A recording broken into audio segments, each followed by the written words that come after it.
On the decks of a luxury yacht, where money and power usually rule, a simple mechanic was about to change the course of his life forever.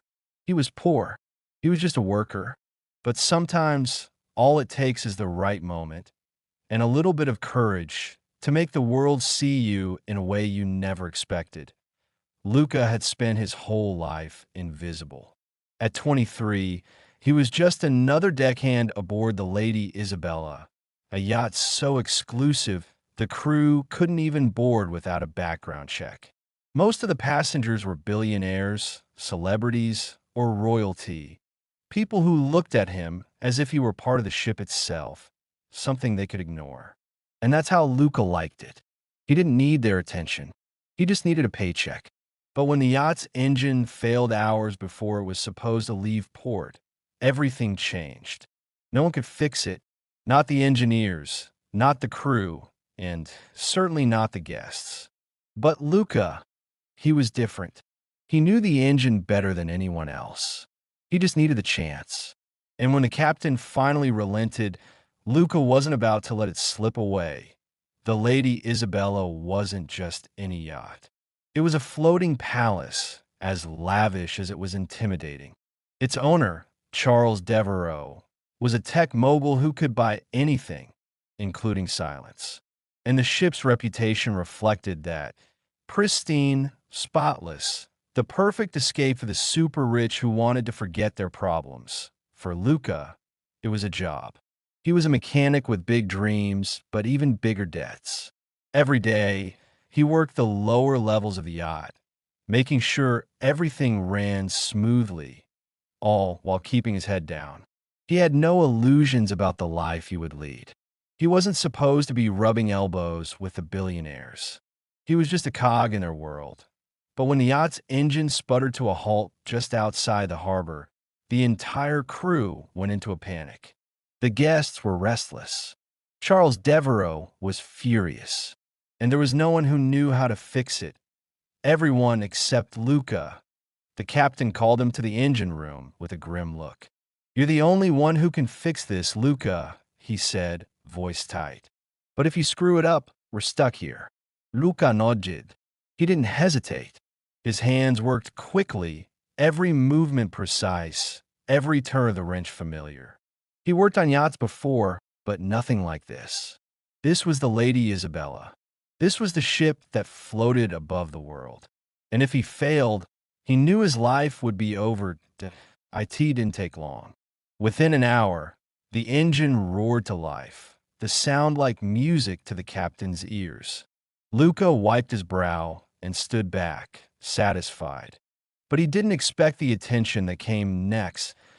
As Luca made his way back to the lower decks, still covered in grease and sweat, he almost didn't notice the woman standing at the railing.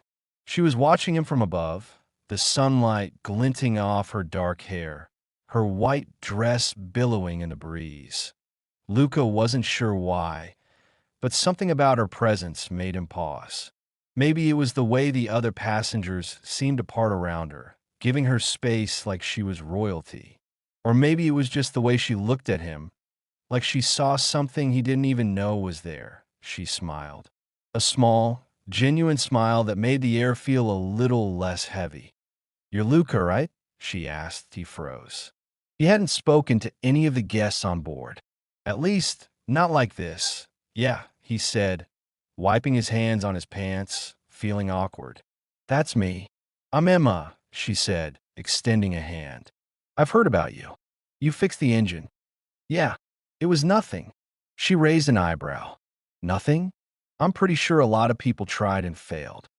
He shrugged, uncomfortable with the attention. Just did what needed to be done. For a moment, they stood there, just looking at each other. Emma's eyes were bright, not like the others who looked at him with either disdain or indifference. There was curiosity in her gaze, something real. "Well, you saved the day," she said with a laugh. "I wanted to thank you. Can I take you to dinner?" Luca blinked. "Dinner? With her? You don't have to," he said quickly. "I mean, I'm just doing my job." "I don't think it's just about the job," she said softly. You did something no one else could, and I'd like to show my gratitude." She didn't wait for him to answer. With a graceful motion, she turned toward the restaurant, calling back over her shoulder, "Meet me in 30 minutes. Don't be late." Luca stood there for a moment, speechless. The yacht was alive with sounds: the hum of the engine, the chatter of the guests, the clinking of glasses. But for a few seconds, all he could hear was the pounding of his heart. Luca hardly knew what to think. He had worked on yachts before, but he had never, ever been invited to dinner by a guest, let alone the guest.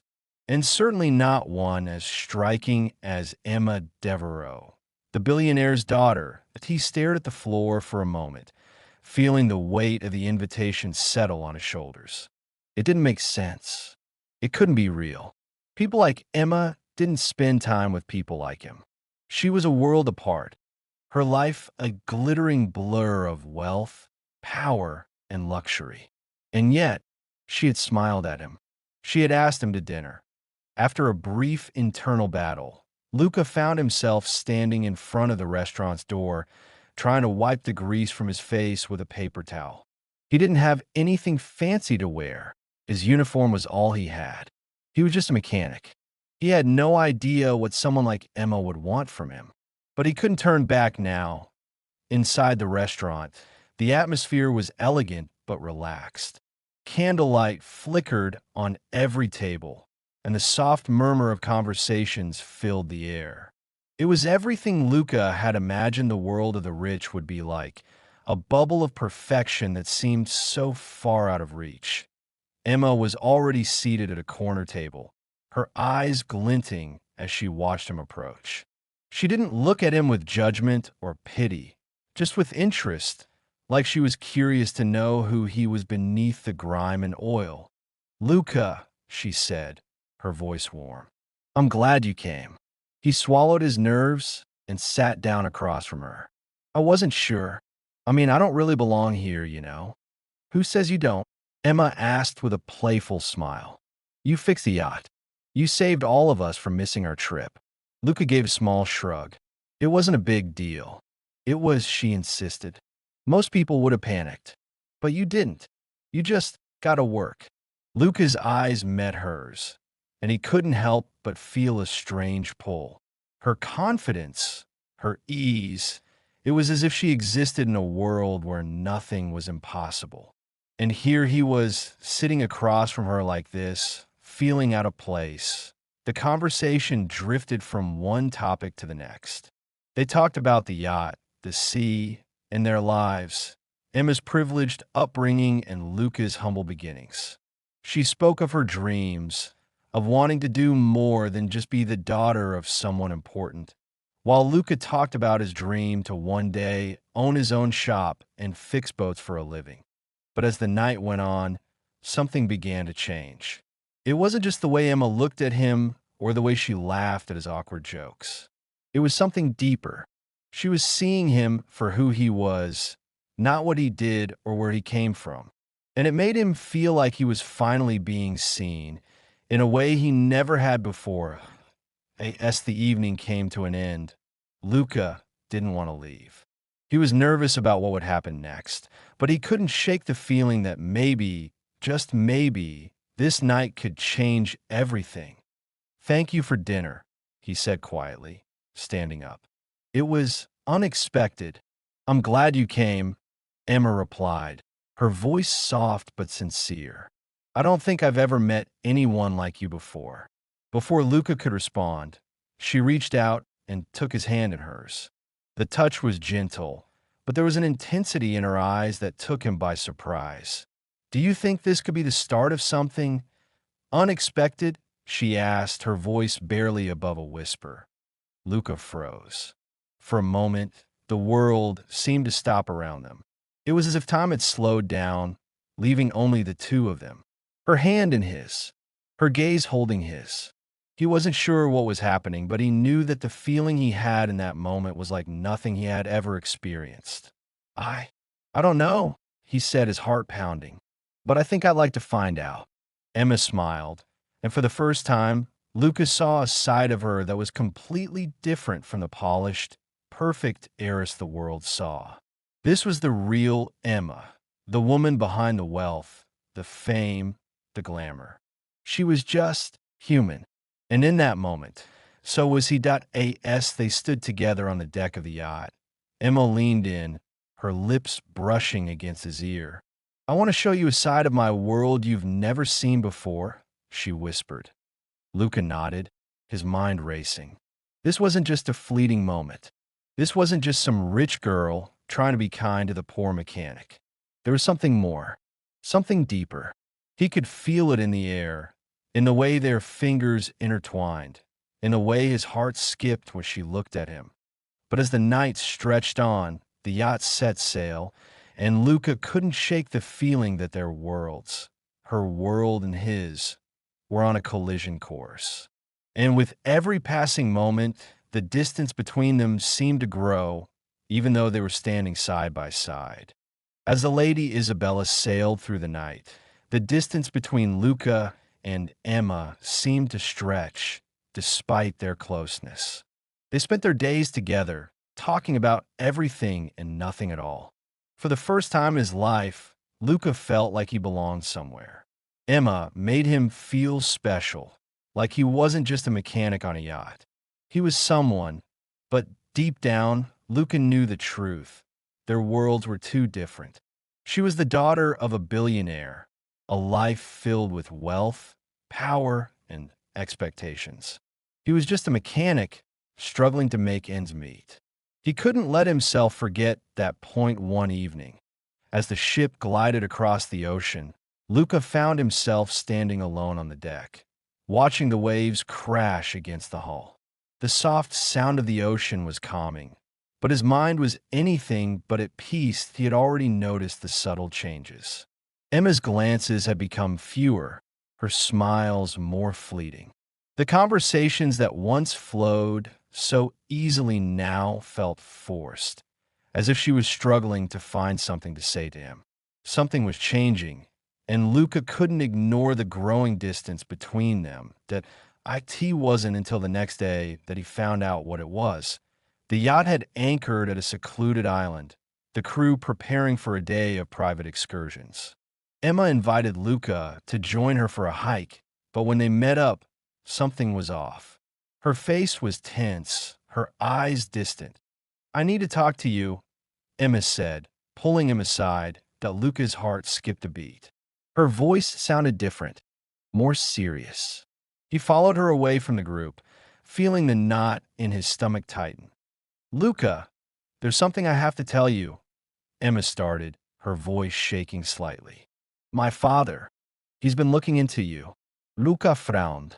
"What do you mean?" He's a businessman, and he does his research.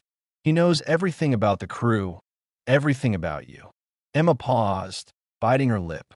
"He knows where you came from, what you're trying to do with your life." Luca's chest tightened.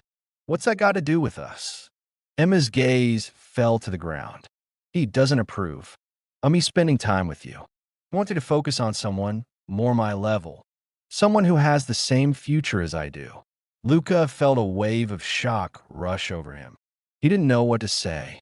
He had always known that this was too good to be true, that a girl like Emma could never be with someone like him.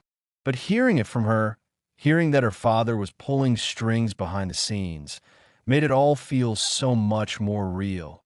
"I'm sorry," Emma whispered, her voice breaking. "I didn't want you to find out this way. I didn't want to hurt you. But my father has a plan for my future, and he's not going to let me throw it all away over a mechanic." Luca's heart felt heavy, like the weight of the entire ocean was pressing down on him. He had been living a dream, a brief moment where he wasn't just the guy fixing engines. He was someone to Emma. But now, it felt like everything was crumbling around him. Before Luca could speak, Emma turned away, her eyes filled with tears. "I don't know what to do," she whispered, more to herself than to him. "I can't go against my father, but I don't want to lose you either." Luca stepped forward, gently placing a hand on her shoulder. "You don't have to choose," he said softly. "You're right. Our worlds are different. I can't pretend they're not. Emma's face crumpled, and she turned to face him. But I don't want to lose you, she repeated, her voice shaking. Luca took a deep breath. He had to be strong. This wasn't just about love anymore. It was about reality. He couldn't give her up, but he also couldn't drag her into his world. The way things were going, they were both headed for heartbreak. I don't want to lose you either, Lucas said quietly. But sometimes things are just too complicated. You're right. You meant for bigger things. You're meant for a life I can't give you. Emma's tears fell freely now, and for a moment, Luca thought she might collapse. But she didn't. Instead, she reached up, touching his face gently, as if memorizing the feel of him. I don't care about all of that, she said, her voice fierce. I don't care about my father's plans. I care about you. Luca shook his head. It's not that simple. You deserve more than me. But Emma shook her head. You don't get it, Luca. Why one isn't about money or power. It's about this. Us. But I can't change everything. Not right now. As the days passed, the tension between them grew. They both knew the end was coming. Emma's father had made his decision, and nothing could change that. Luca had made peace with it. They couldn't live in a world of impossible dreams. They had to go back to reality. The final night, aboard the Lady Isabella arrived, and Luca stood on the deck, staring at the horizon. It was beautiful as always, but now it felt like the end of something he'd never fully had. Emma joined him, standing beside him in silence for a while. She didn't speak, but she didn't need to. They both understood. Finally, she turned to him, her voice barely above a whisper. I'll never forget you, Luca. He smiled sadly. And I'll never forget you, Emma. You'll always be my dream. And with that, they parted ways as the Lady Isabella sailed back toward the harbor.